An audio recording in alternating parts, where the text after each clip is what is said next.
that are the reason people don't join our armed forces.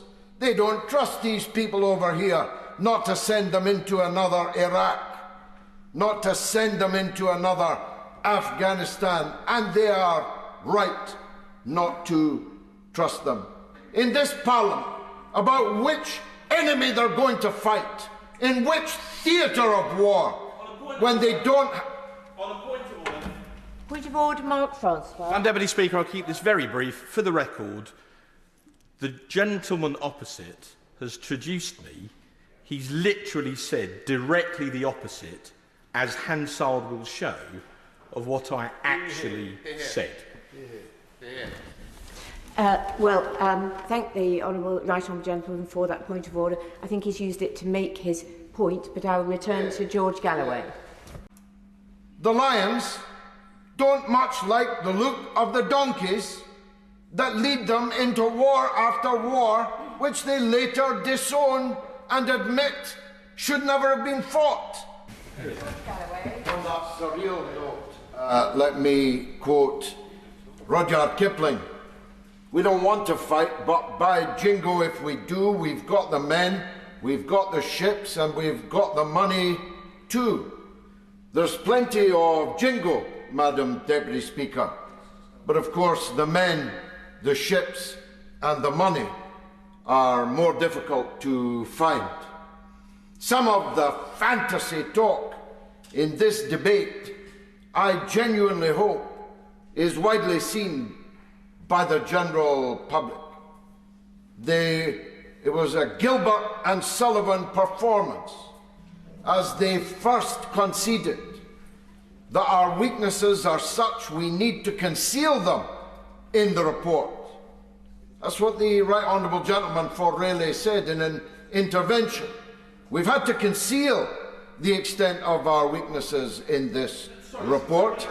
No, I won't.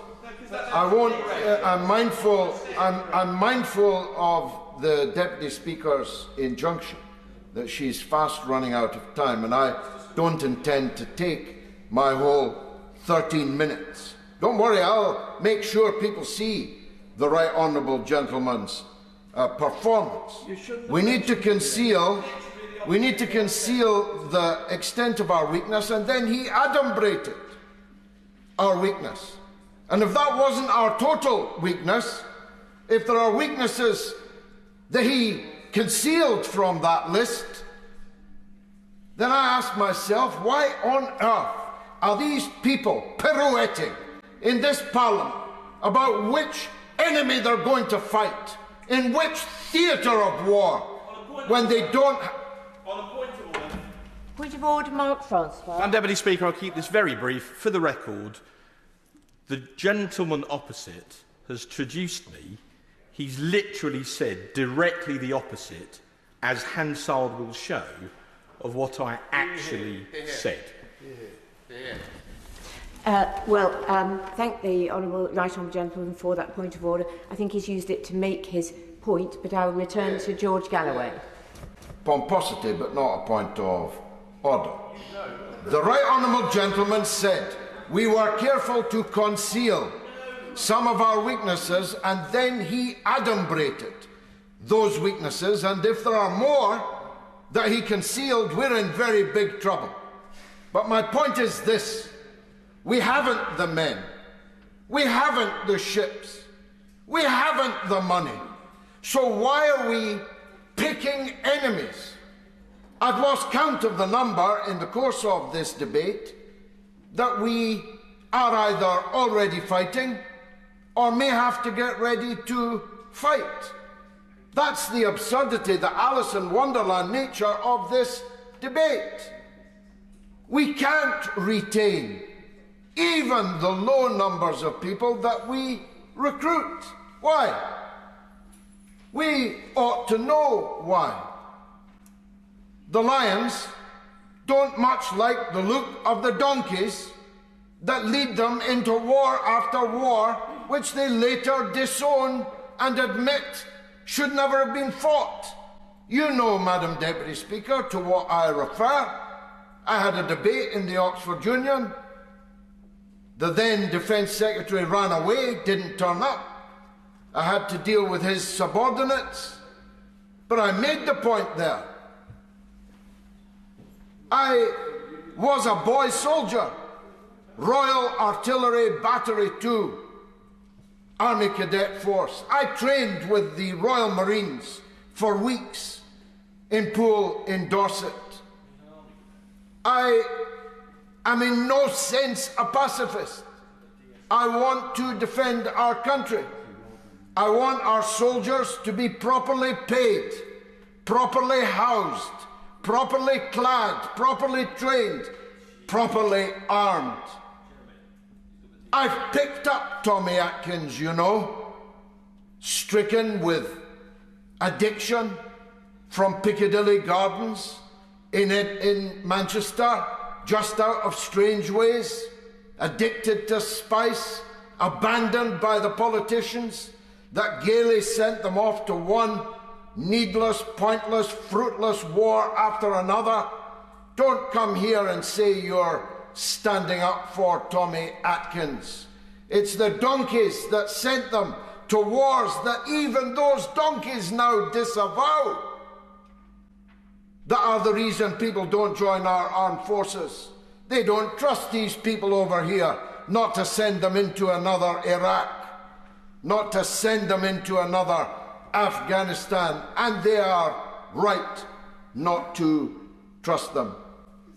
The truth is that our country is in very real danger of falling into the trap of Mussolini, going around the world threatening people with Germany's army. Our politicians go around the world threatening people with America's army. But there's a big change coming, Madam Deputy Speaker. They don't like it on either side of the aisle. But President Trump is coming back in November, and he doesn't much fancy their NATO. He doesn't intend to send American soldiers to die for Kupiansk or for the Zelensky regime in Kiev. He has no intention whatever of continuing their war in Ukraine. And I heard a senior member of the House say, if America withdraws from NATO, we are going to have to increase our contribution to 5%, 6%, maybe 7% of GDP. These people seriously imagine that they'll continue NATO without the United States of America? What kind of NATO would that? Would really be Gilbert and Sullivan.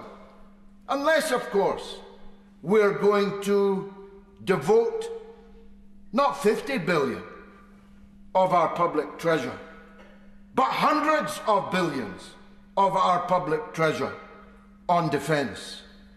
Well, have any of these people seen the state of the public realm in Britain? Have they seen the state of the National Health Service? Have they seen the state of our streets, our public buildings, our public transport?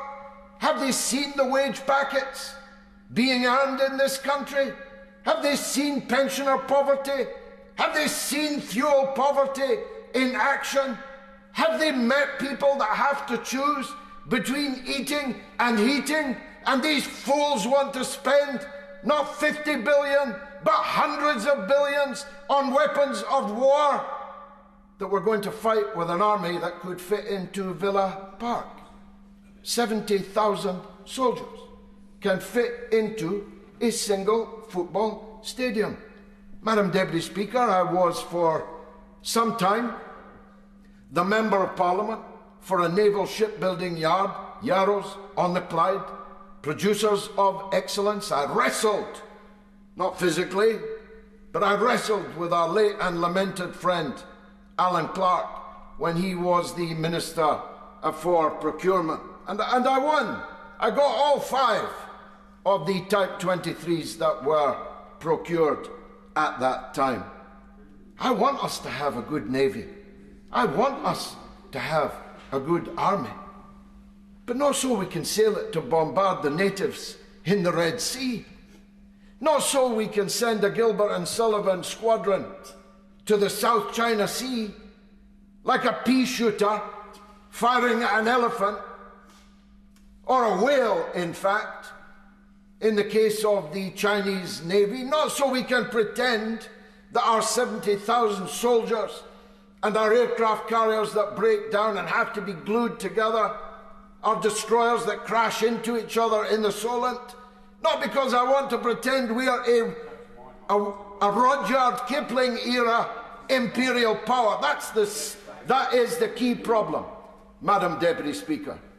Some of these people still think we are in the 19th century, that we can send gunboats up the Yangtze and not have them sunk, that the natives in the Yemen are the natives we used to push around for a century or more. The empire strikes back, you know. The empire's actually bigger than us now. We owned India, now the Indians own us.